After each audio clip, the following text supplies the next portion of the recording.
The next section, this little thing you see here put a lot of smile to people, especially like elderly people who maybe they don't move a lot. Because the light is very uncommon over there. Sometimes some people take, like maybe I know I'm coming here to Grace Church. I know Grace Church is going to put on the generator, so I bring my cell phone. I'm going to plug it right there. Young people somehow they find their way around things. So when I go, I normally buy, these are small, a lot of these, I give them as gifts. And what it does is, you see as little as it is,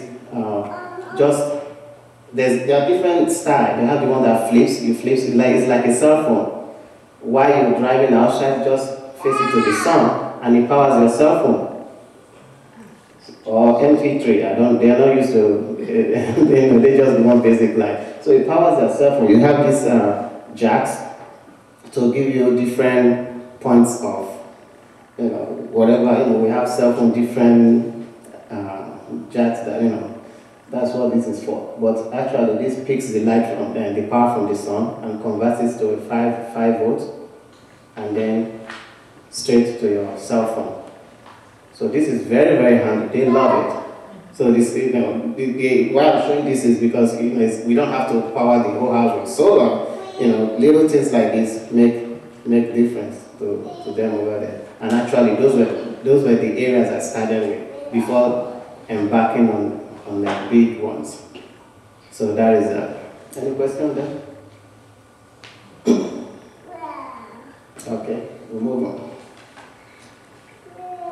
Now we're going to the big one. These are solar cells. I actually brought a sample. So these are solar cells. I buy these, thank God for eBay. So I buy these on eBay. Everbright Solar Cell, which is a distributor for Evergreen, I think they're moving to China or something. Something, and I don't know how that way. So last year I bought 6,000 of these. So let me enlighten you a little bit. I have a background in electronics. My candidates, when I went to university there, my BSc was in electronics. So I know all about, Ohm's law and all those stuff, and not just reading about it. Practically, I used to fix like TVs, fix computers. So that I'm very handy. So I could put this. So something you see, like when I buy this, then I now put them to the extent that you have it in the house, right from scratch, with no other help. With God's help, just no robots. So in a green way, let me put it that way. So what you see here is the solar cells. They are 3 by 6. We have different sizes. We have 5 by 6. We have 6 by 6. So this is 3 by 6. And what you're seeing here is the tab wires. So these tab wires, they just roll on this board that I cut. Then you have flux pens. These are flux pens. What this flux pen does is you rub them on this contact, and then you place your tab wire on it, and then you heat them with a soldering iron, and then it gives you this stuff. Right on top of the... Okay, so it gives you this stuff. So you can pass that around if you want. So it gives you that.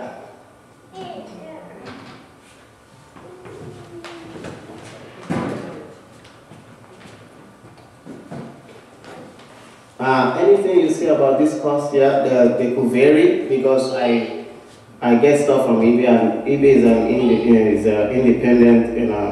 There's no static price.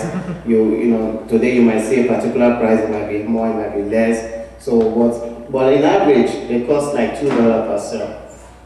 $2 per cell in average.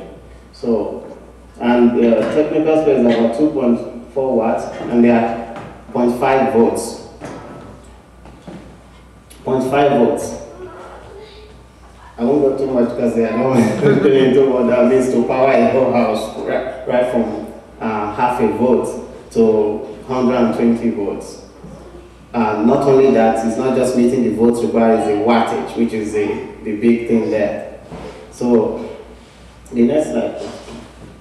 Why the other thing is good? Oh, yeah. Okay, so what you see there, with the help of these little tools and some other tools that are not here.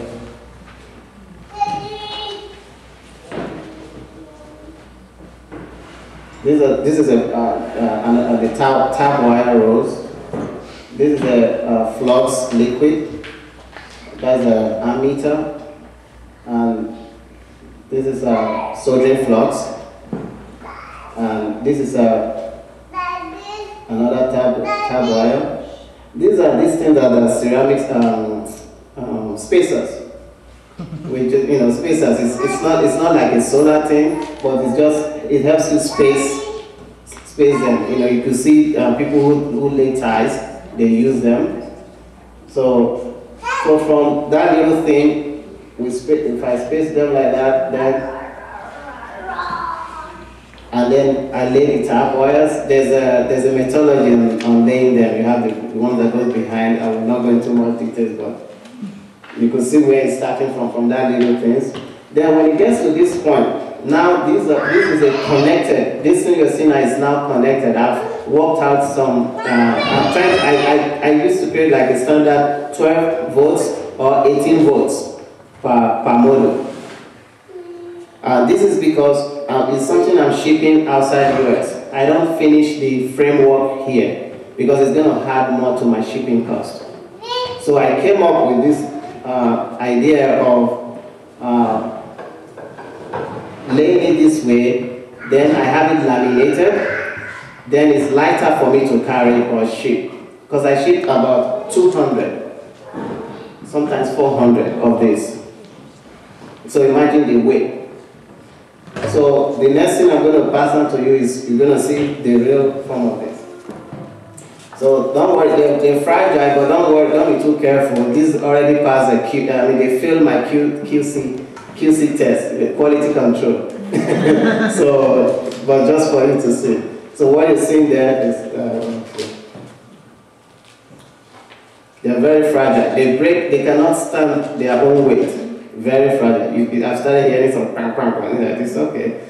Yeah. So you see, with that, I could lay them and then make them more compact and then can fit them in a bus. But normally, because I ship so large volume, I go to Jamaica, plane in New York, and have it shipped through cargo plane. It's like almost like around $4 per pound, something like that. 7 days is there. Then I time it. Then I'm over there. So this is from here. It moves on to here. For your information, this is Framingham. And what you're seeing here now is in Nigeria. so this was my last year. And then I tried to put these pictures together because I didn't know I was going to be giving this. So, now maybe if it's going to be a recurring thing, I'll now be getting some good pictures for you. But this, the best I can. All right. So this is, welcome to Nigeria. You're in Nigeria, right? So when I get to Nigeria, there I now purchase frames and they have glass. So this van actually was shipped to help with logistics because it's very hard to move things around or expensive, So I have this used to be my van here, so I shipped it down there. So it makes my mobility easy. So this is one of the, we have volunteers helping us over there. So these are the glasses, the leather down, and like that we have hundreds of them that we use the cork gun. I actually bought this cork gun from here, and I was surprised when I got to over there, they seized my bag in Germany. They said it could be explosive, whatever. So I have to rebuy them again all over there. I bought them at Home Depot like $5 or something, and I got like, they seized them. They didn't give them back to me and all that stuff. So, yes, please, yes. Yeah.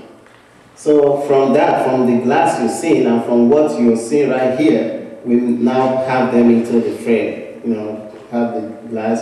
The best glass to use that they call the tampered glass, but they're very expensive. to purchase. So I buy the normal glass, but it's still, you know, when we fit it there, it's still, as far as nothing, tempered glass is, in case if it falls down, they don't like shatter. They're good, but we just, because we're trying to help with the cost, and then we feed them very firmly up there, then hope for the best. I hope no bird eats too much like the way I ate this evening and then stood on the glass.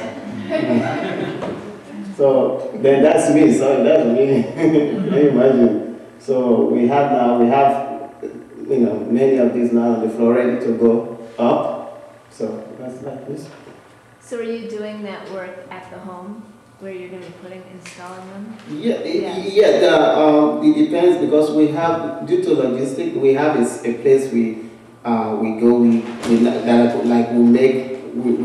it into those panels. Then we now move them to where we're going to install them. There are some cases we do them at the site, so it depends on how, if we have all the things we need. But mostly we have a stop. We have a place we go and we make so these are, help us. We do them around the clock, because I used to have like 3 weeks to get this done and run back here for work, or else Kim is going to fire me. So we walk around the clock night and day, trying to get these things. It's very labor intensive what you're holding right there. Even though I've started from here, put it up to this point, then get over there, and then do the final connections. So these are helpers that are there to help. Yes, we put it on the roof. So what you see is just on the solar side. What the solar cells does is it just helps you get the light energy. I believe most of us know what this is about. Then that energy is now taken into, that voltage is taken into like inverters, that now inverts that voltage into a household use, like 120 volt, or in this case in Africa it's 240. They use 220 to 240 volts. But at night, like now, at night where there's no sun, they need the battery to store the energy. So these cells, what these cells are in the daytime, while powering the house in the daytime, is helping put some charges into these batteries. So depending on the power of the inverter. So what you're seeing in this top, these are 2 different locations of installation, because I did 2 last year. So this is a 10 kVA, a 10 kVA inverter. So, and these are the battery that went with it. This particular inverter you're seeing, by the way, I buy it from India. There's a distributor. I don't have to go to India. There's a distributor, an Indian distributor in that country that I liaise with, and they order from them. They bring it for us. So this is a 30 kVA. So this powers like 3 ACs, air conditions, everything in the house, and it's automatic. So like when the government takes up their light, before you put your leg down, it's there automatically. So this is a very powerful one, and it goes with 30 batteries. Each of these batteries are 200 milliamps amps per ampage per hour. So they're very powerful batteries, and we connect them in series. The voltage that this is, yes please? How much does one of those yellow batteries weigh? Oh my God. Oh, I don't know how I can describe. Do you know, I've actually not tried to weight it. I don't know, is there a weight I can do? There should be a weight, definitely. It's very, very heavy. And these are like the telecom batteries. They're not like this deep cycle, but I'm just saying the type of shape is the type that they use in telecommunication, like those towers that powers your cell phone. Like you see, your cell phone is working everywhere. You think it's magic. All those towers, under them has these batteries. They are the one that, this even in advanced countries, this is what they use.